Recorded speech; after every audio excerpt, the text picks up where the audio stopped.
and I'm excited to be here. Welcome to Style with Roses. So I've just been told that I've got a special guest that I'm spending time with today. Her name is Dr. Musebu Sichula Mulligan. She has a PhD in economics and finance and has ventured back home after many years in the diaspora to establish this beautiful premium accommodation called the Terraces Apartment. Let's meet her together and find out about her flourish. See you now.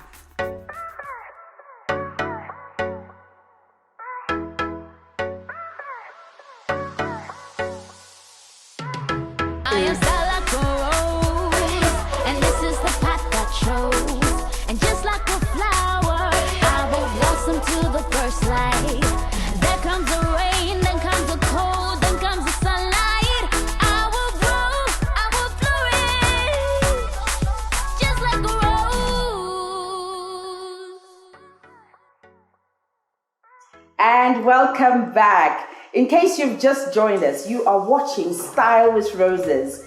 And this season, we have a special focus on the diaspora experience. And today I am delighted to be joined by the lovely Dr. Musebu Sichula Mulligan. So nice when you have all those three. Talks about kind of like your experiences wherever you've been. So we are talking diaspora and bringing your skill, your gift and your experiences back home so that we too can experience the bigger picture and the world through our eyes. But before we do that, we want to get to know a little more about you in terms of when you're not creating premium accommodation. By the way, she is an economist and finance doctorate holder, and you'd expect that she'd be in the banks or the finance industry, but here she is. So I just want to test her knowledge of Zambia. Let's just see.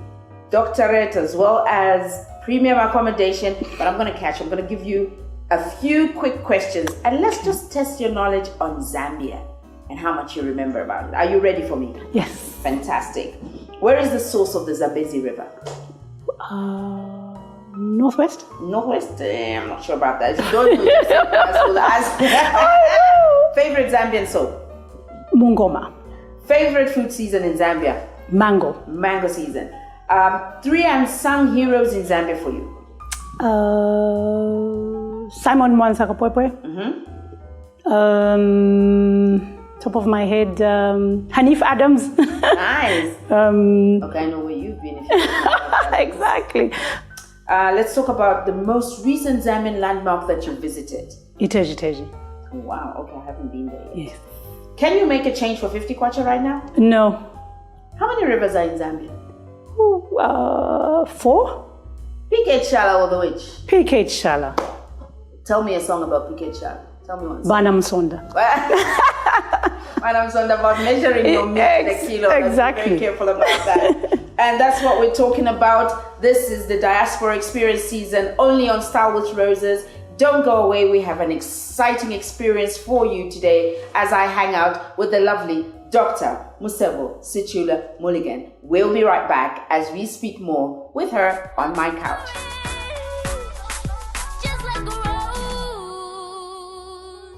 And my name is Dr. Musebu Sichula Mulligan. I'm the proprietor of Terrace Apartments.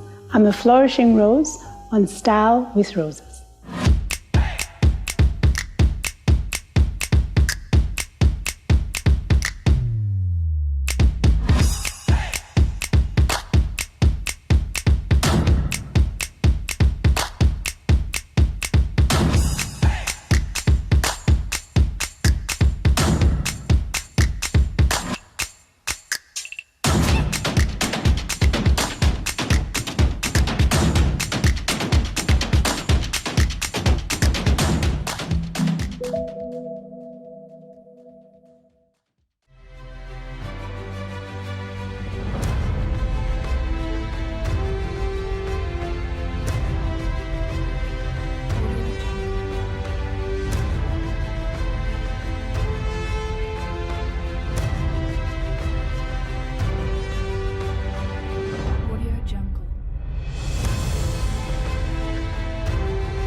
And welcome back.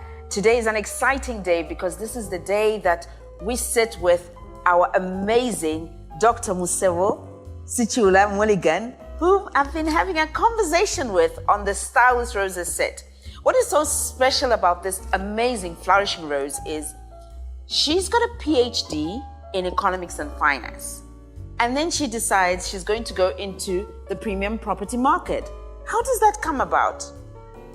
Basically, when I was doing my PhD in Asia, I found that our friends in Asia were moving away from the hotel setting and moving more into apartments. You know, people were traveling, expats all over the world would want to be in comfortable, home-style, high-end accommodation.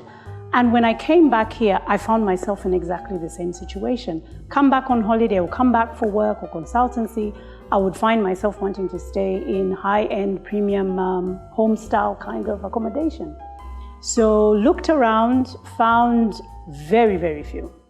And I said to myself, there's an opportunity here. Yeah. I'm going to do this. Started off as a holiday home and then grew into a business. Unbelievable. And what I like about that, identifying the opportunity, I think as an entrepreneur, that's all you need. You need to be able to see where there's a gap, right? Okay, but now I want to get back to where you talked about having had the inspiration while you were in Asia. So are you saying that being in the diaspora kind of gives you bigger picture thinking and also a can-do attitude? Definitely. I think being in the diaspora opens your mind. It exposes you. That's, I think, the first thing. You get to not only see so much, you actually get to learn different cultures. You get to see different landscapes. A lot of my inspiration for the terrace actually came from the different parts of Asia we traveled to. Singapore, Malaysia, the Philippines. Every single area I traveled to has a saying here at the terrace. Fantastic. And this is why this whole experience that we want to talk about and see how the value is brought back home from the diaspora is a very good example. It's little pieces of something. And what I want to bring you back to is, how do you see that adding value to Zambia? You're saying you learned from the different places, it opened up your minds. How can we then bring that value back home? Because you then decided to come home. Why home? Why didn't you do the terraces in Singapore or in Asia? Basically, it was firstly being passionate about your home country and wanting to bring every single thing that you've learned. So when I came back and I saw this opportunity, I said to myself, I've learned so much. I've interacted in a totally different culture. Zambia is at a point where we are in the center of Southern Africa. We can actually stage ourselves as an international market, a regional market, and create a value that is Zambian, but has a bearing from all the different parts. Zambians are very, very exposed people. Almost every second or third Zambian has a passport or has traveled. South Africa, traveling to South Africa now is not a novelty as it used to be. Traveling to Europe is not as exciting as it used to be probably 10, 12 years ago. But now things have changed in Zambia. We are creating a Zambian luxury market ourselves. And we basically are still identifying to our culture, but at the same time bringing everything that we've learned. Fantastic. And I totally resonate with that. I love that we can be able to do that, because when you look at borders being broken, and I think last year and this year have been testimony to that, whether we like it or not, post-COVID, we are now going online. So it's so much easier for then guests to identify the terraces, apartments online. Do you find that that has helped your business so far in terms of the accommodation? Yes, it really, really has. And one of the things that COVID actually taught a lot of Zambian businesses is we can do so much with other Zambians. So what has happened is a lot of us are now not only looking at the international guests, we're actually trying to cater for our local guests. So you'll find that there's a lot of traveling between the Copper Belt, Ruapula, different parts of Zambia. And these people come here appreciating, having been exposed in their various respective businesses. So it's not a shock when they come. Luxurious place. And they're coming to the capital city, they should be following luxury. Nice one. So we're going to take a short break, and then when we come back, let's find out more about the value of the diaspora experience that Dr. Musebu Sichula Mulligan is sharing with us today. So please don't go away. Stay right there. We'll be right back. Just like a rose.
And we are back. I'm having such an amazing time just hanging out with Dr. Musebu Sichula Mulligan.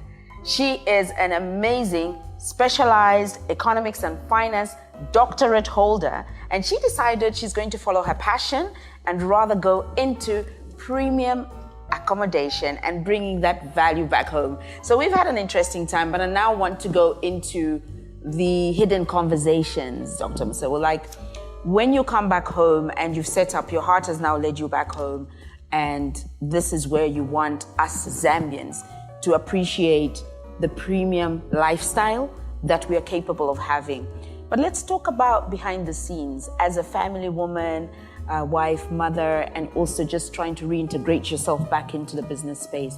How was it finding your way back home and establishing the Terrace Apartments? Very challenging. But I think I was blessed enough in that I have a solid family here. So they were fantastic at helping me get back and starting to do things. I started building when I was outside in Asia. So that I think is very challenging. And I think it's a challenge that a lot of people in the diaspora, not only in Zambia, but everywhere else in the world, face. Because there's a misconception that when you send your money, either your relatives will eat the money. You know, But some of them do. No, it's happened. It's happened. Right. But I think with quite a number of financial institutions, a number of contractors, things are getting much better. Right. But I also found that when I came back, the challenge of making contacts, finding the right contractors, was a huge challenge. And also asking peers, colleagues, you know, you want ideas and everything. I found that people were very guarded, which I found it might have been a cultural thing, but I think we needed to change that. I think we do need, I agree with you, we need to get better with sharing information. I do also find, having been in the diaspora myself and coming back home, you're spot on.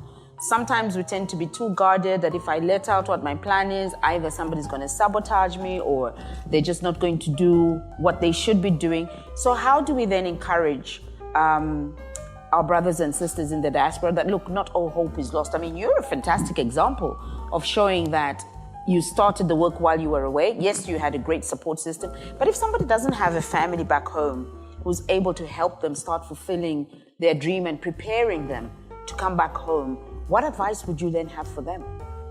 Basically, I think what has happened, firstly, I'll start from what has happened from the time that I've been back running this, which has been about 5 to 6 years. There's a lot of products that have actually been produced locally for, I think, lawyers, banks, some of them, where they're actually encouraging people in the diaspora to send money back. They find the contractors. They act as a conduit between contractors, financiers. I think such a product was so needed you know. So I would encourage a lot of the people in the diaspora to actually get in touch with licensed contractors, financial institutions. That is very, very important. Basically as well, I think people in the diaspora need to come home more often to visit, see what's on the ground, see what opportunities are there. There's a tendency to actually, I tend to say, overstay in the diaspora. Yeah. So you get used to that culture that when you come back, everything here now all of a sudden irritates you. Yeah. In actual fact, our culture should make your eyes open up to opportunities. Fantastic.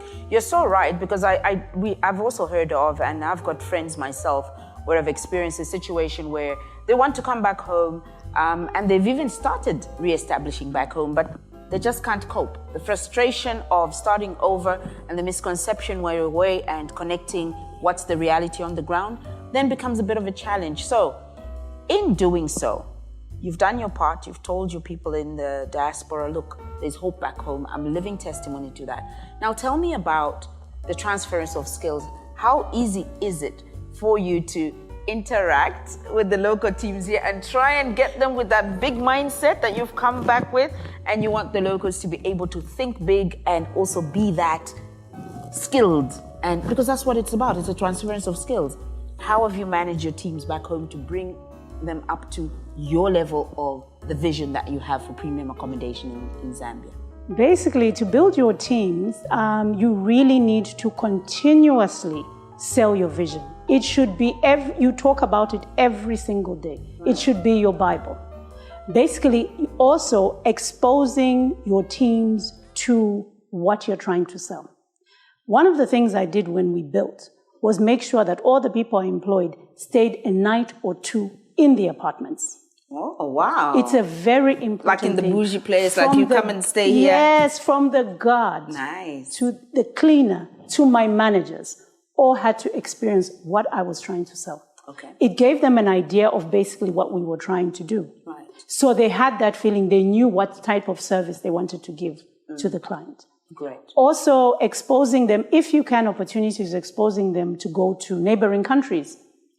Sending my managers to South Africa was one thing that I said to myself I had to do. I made sure they went and stayed in a high-end place so that they could actually see what service was about. Also, there are other businesses here in Zambia that offer high-end services. Expose your teams to those. Most importantly is make sure that the vision is not just about talk, it should be action-oriented as well. Show them in the way you dress, the way you carry yourself, the way you talk to clients. All those things are things that build a team. Yeah. I really, really like that. And this is an ongoing conversation. We can't just get enough of the premium lifestyle. So today I'm hanging out with Dr. Musebu Sichula Mulligan, and we're not done yet. So when we come back, I will be speaking to Dr. Musebu Sichula Mulligan as a woman. So you don't want to miss that. Stay right there. We'll be right back. Just like a rose.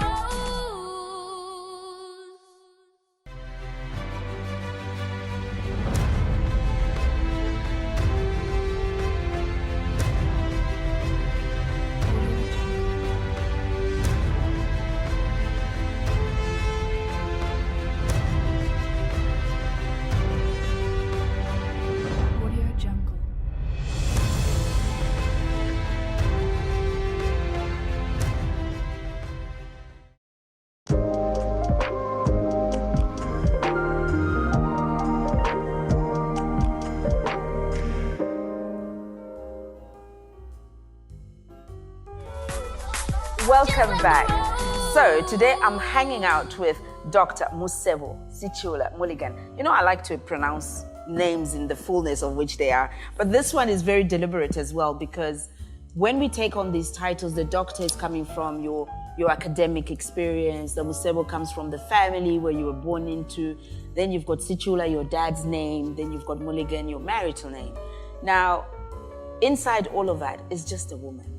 So I want to just hear the heart of who you are, because all of this has been made possible because of who you are as a woman. And when you talk about the differences having gone into the diaspora, is there a difference between the women that are out there on the other side of the world and the women that we have back home? Do you see a difference with any kind of characteristics, makeup, or anything else? Basically, I actually see a difference, a surface difference. I think at the core of it, we are Zambian women. Zambian women I describe as very cultured, very industrious, extremely passionate. Yes. So I find that at the core, a lot of the women in the diaspora still have that. Because you find that when you're in the diaspora, the women actually connect much more. You know, you find that families get together because of the women. Rarely will it be the men who will connect with other fellow Zambian men. You find it's the women and the families connect in the diaspora. But we all have a core passion, a Zambian cultural core passion. And I find that the surface differences change when you come back. Because you go back to your core values. You go back to your Zambian culture. Yeah. And that is very, very important. And that is what you come and enjoy when you come back. I love that you describe the inner strength of a woman, and that is the one thing that we have that keeps us woven together. So if you had to speak to local women when you talk about coming back home and getting that support, more and more we're beginning to see women taking their place in decision-making positions. We celebrated recently Dr. Ngozi, who's now the first African woman who is leading the World Trade Organization. Here in Zambia as well, we've got our own trailblazers. We boast of having, you know, the first female vice president. So when America celebrated, it's very different to how we celebrate it. What can we do better as women to highlight each other's strength, the core that you talk about, where the surface is what makes us different, but how do we connect each other to that core? I think I'll start with basically you, Rose. You always identify and always applaud fellow Zambian women. I've seen it on your previous shows. I'm seeing it now. It's there in your energy when somebody meets you. Those are the kind of things that we need to start doing. We need to start recognizing our fellow Zambian businesses. We were talking previously about how everything you wear, everything your hair to your clothes, everything is Zambian. It's run by Zambian women. I think we need to start doing more of that. Sharing ideas by all business organizations and forums. Exclusive, not only exclusive for women, but we should also be able to show our Zambian men that we can actually work together. Yeah, equal opportunities. And I'm big on that as well. I mean, I'm a subscriber to gender equality, but I'm also very particular about just, you know, being a woman and harnessing our own strengths. So thank you so much for the compliment, but exactly that's what we need. And this is why we do what we do, because she's right. Everything that we do, we have what it takes as Zambian women, as African women. And on that feminine note, we come to the end of this part of the show, but I'm not saying it's over. The best is yet to come, so don't go away. We'll be right back, because when we come back, Dr. Musebu Sichula Mulligan will be passing the rose, and you don't want to miss that. So stay right there. We'll be right back.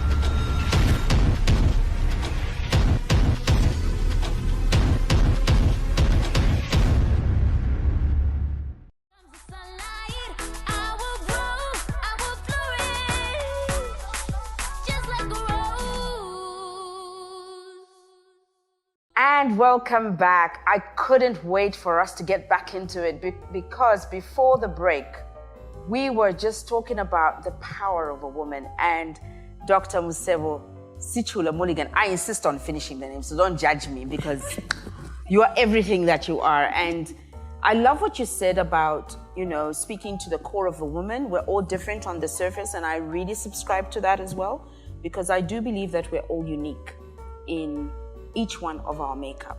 And this is what we're all about on this platform. So Style with Roses has this tradition where we have a call to action, so to speak, where we ask you to pass the rose to someone you would like to inspire to walk through your journey, through your shoes, and through your eyes. They too can achieve their dream. And I'd like you to do that for us.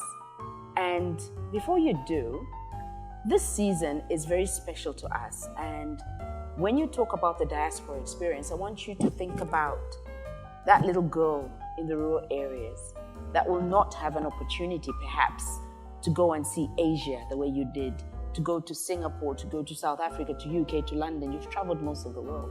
So how will you inspire this young person to let them know that for that little girl too, it can be, it's a possibility.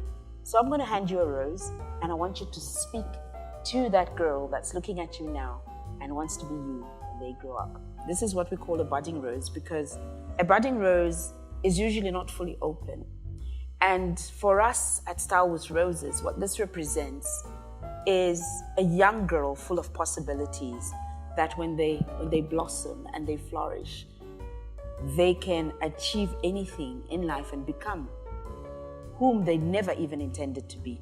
And I'd like you to represent that for us. So I'm going to hand that to you. And in your words and from your heart, pass the rose to that little girl that's listening to you right now. To the little girl that this rose is going to, I say to you, it can be as it was for me and every other woman that you see. It can be for you, your dreams, if you work hard in school. It can be for you as it is for your mother, your aunties, your sisters. It can be for anything that you want in life. It can be yours. And there you go. I'm not going to cry. I don't cry. That was so beautiful. Oh, thank you so much. Thank you. I know that with the heart of which you have spoken to that little girl, this is what we want to achieve. This is what we want to do in changing one life, one rose at a time. So thank you so much for that beautiful pass over to the little rural girl child. But in closing, before you run away, you've done it for the little girl. And so often now in our conversations, we're talking about how it's important that we bring in the boy child as well. So as you've poured out to this little girl, what would you say to a young man who is also watching and listening to you and would probably want to do what you've done in terms of setting up the amazing premium accommodation that you've brought home to Zambia? For the little boy, I would say, be patient, be kind, not only to yourself, but to your peers, to your elders, and most importantly, don't be in a rush. Set your own targets and you'll make it. Here we are. Thank you so, so much, Dr. Musebu. I'll now leave it short because now it's like I'm still reeling from the powerful message that you've passed on to the youth, both the little girl and the little boy. We really appreciate being here, and this is an example of what we're talking about. This whole season, I'm so excited that we are speaking to Zambians who have been in the diaspora, and they've brought their knowledge, their skills, their hearts back home. And this is just a beautiful example that you've witnessed in this special experience that we've brought to you through StylewithRoseS.